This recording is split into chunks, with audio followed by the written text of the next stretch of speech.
Bismillahirrahmanirrahim. Assalamualaikum warahmatullahi wabarakatuh. Maha suci Allah, segala puji dan syukur kita panjatkan kehadirat Allah. Semoga kita selalu dalam bimbingan rahmat dan ridha Allah Subhanahu wa ta'ala. Subhanallah walhamdulillah, astagfirullah, wallah, Allahu akbar.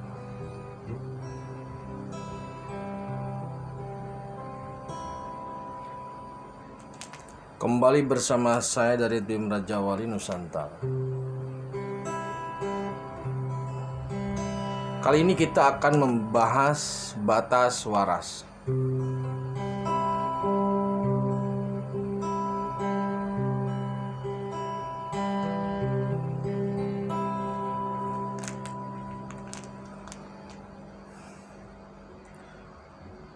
Banyak yang menginformasikan bahwasanya di akhir zaman itu akan terjadi perang dunia ketiga.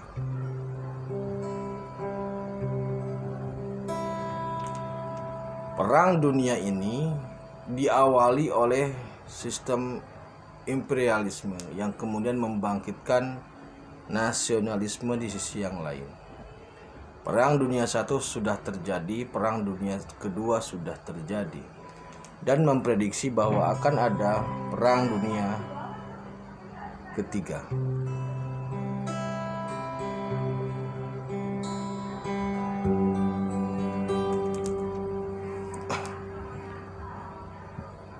Dalam imajinasi atau dalam prediksi banyak orang, perang dunia ketiga itu polanya hampir sama dengan perang dunia pertama dan kedua. Atau bagi sebagian umat Islam, perang dunia ketiga ini merupakan perang kebangkitan Islam dengan pasukan pedang dan sebagainya.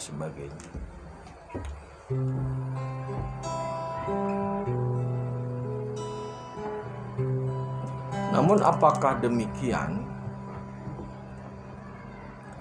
Maka dari kami tim Raja Wali Nusantara mencoba memberikan satu opini lah, atau satu informasi atau satu apalah tersebut, bahwasanya menurut kami tim Raja Wali Nusantara di zaman saat ini perang yang paling dominan itu perang di dunia teknologi, terutama di dunia informatika atau di dunia internet atau di dunia sistem. Yang saat ini menjajah itu adalah dunia sistem. Salah satu dimensi real dari dunia sistem adalah dunia informatika itu, atau dunia komputer, atau dunia internet, atau dunia jaringan. Jaringan teknologi atau jaringan internet ini memperkuat, memperkokoh satu sistem, satu cengkraman sistem, atau satu imperialisme sistem yang menghegemoni seluruh dunia. Maka jika kita masih berpikir bahwa perang akhir zaman menggunakan pedang atau setidaknya menggunakan senjata, sepertinya akan kesulitan melawan, karena saat ini perangnya itu perang teknologi dalam artian perang dalam dunia yang bisa dikatakan metafisika modern. Disebut ada tidak terlihat, disebut tidak ada, efeknya ada. Jadi jaringan sistem dalam pengertian kebijakan dan juga sistem dalam pengertian teknologinya. Nah, dua hal inilah yang saat ini mendominasi, dan terbukti pada saat ini kecanggihan teknologi dalam hal ini yaitu sudah mampu mengguncangkan dunia. Untuk mengebom satu negara tidak butuh nuklir lah untuk saat ini, cukup dibongkar informasi rahasia negara tersebut. Dan di negara kita saat ini sedang digoncang oleh hal itu, salah satunya oleh hal itu. dengan adanya pembongkaran informasi-informasi beberapa lembaga atau personal oleh pihak tertentu.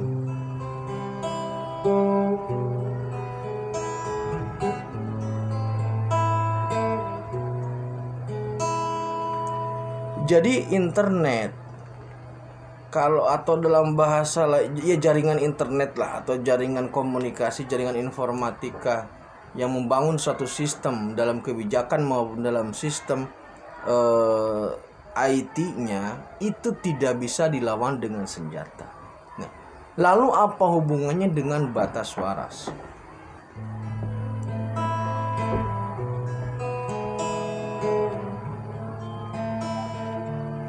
Begini saudaraku, pencapaian manusia saat ini itu sudah sangat luar biasa. Nah, namun pencapaian saat ini baru sebatas pada pencapaian kesempurnaan akal. Nah, yang saya khawatirkan ketika pencapaian ini sudah sampai pada batas kemampuan akal, batas itu menjadikan batas kewarasan. Karena setelah akal, jika kita tidak masuk pada fase yang lain, itu sudah mentok.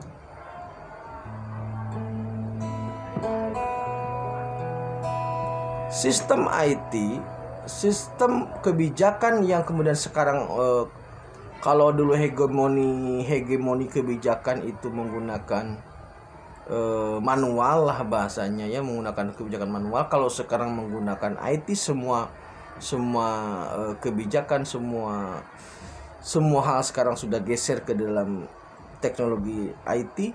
Nah, IT ini merupakan salah satu produk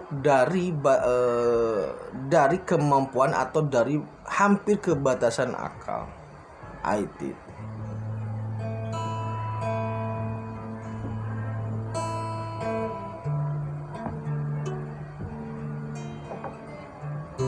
Nah, sebenarnya banyak hal yang dalam posisi saat ini itu sudah mentok sampai ke batas waras. Artinya sudah tidak ada lagi kemampuan akal untuk menciptakan solusi dari permasalahan yang diciptakan.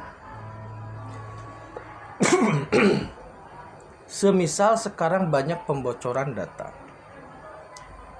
IT, teknologi IT itu kan netral sebenarnya, tinggal siapa dan bagaimana untuk apa digunakan. Nah, IT ketika netral,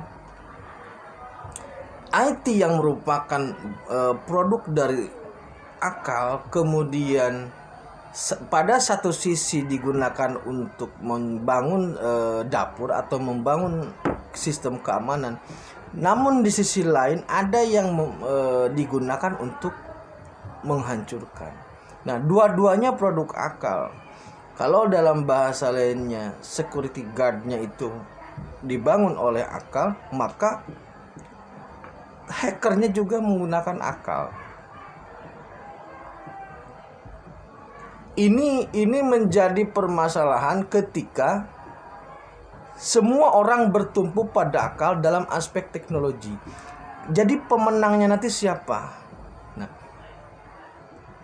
IT produk akal, nanti ada banyak produk akal yang sudah mencapai batas waras.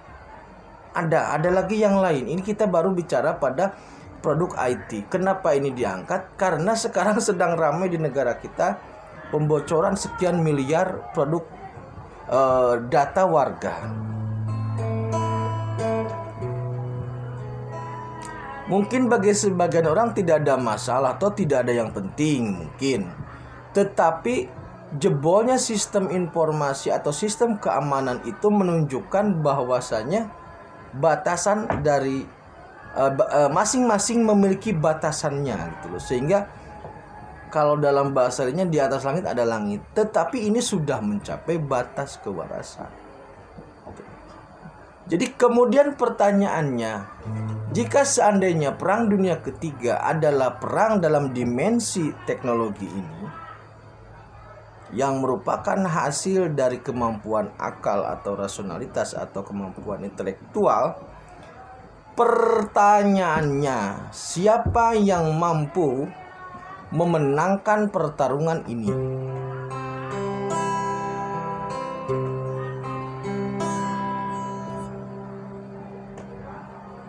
Orang-orang yang jago dalam dunia IT itu tanding lagi dengan orang dunia IT. Jadi perangnya asli di situ. Nah, siapa yang akan menjadi pemenang? Yang menjadi pemenang adalah dia yang bisa melewati batas warasnya. Artinya apa? Seorang pemenang IT, karena IT atau teknologi internet ini merupakan dimensi metafisika modern, maka pemenang dari pertarungan itu adalah dia yang bisa melewati itu. Artinya dia yang mampu lari ke dimensi spirit. Karena dimensi spirit ke dimensi metafisika itu instruksi. Jadi sekali lagi, perang teknologi IT, atau bukan perang lah bahasanya ya, adu-aduan apa tawuran atau apalah bahasanya, ini akan terjadi dan mungkin akan terulang. Karena memang dimensinya di sini sekarang, perangnya di sini gitu loh. Perang tandingnya itu di sini di IT, bukan dengan senjata. Nah, jika perang IT terjadi atau terus-terusan terjadi atau saling menyerang, saling bertahan, maka siapa yang pemenangnya? Pemenangnya adalah dia yang mampu melewati batas waras. Karena IT merupakan produk akal yang karakternya metafisika, maka yang akan jadi pemenang adalah dia yang mampu melewati batas waras, mampu melewati metafisika, dan mampu ada dalam dimensi teologis. Karena dari teologis mampu menginstruksikan dunia metafisika. Karakter internet teknologi IT ini adalah karakter metafisika. Ada tapi tidak terlihat, tidak ada tapi pengaruhnya ada. Nah, karena ini metafisika, maka orang yang mampu menangkan pertarungan untuk teknologi IT adalah dia yang mampu menembus dimensi teologis atau spiritual. Begitu saudaraku. Jadi gonjang-ganjing bocornya data kita saat ini itu kalau menurut kami karena sama-sama produk akal ya, sama-sama produk akal, bisa jadi saat ini menang, bisa jadi saat ini kalah, dan seterusnya. Tapi pada intinya kami melihat ini sudah di batas waras, ini sudah akal, ini sudah hampir mentok. Oke saudaraku, nanti kita kapan-kapan kita bahas produk akal apa lagi, produk intelektual apa lagi yang sudah mencapai batas waras. Terima kasih, tetap tingkatkan iman dan amal soleh. Akhirul kalam, assalamualaikum warahmatullahi wabarakatuh.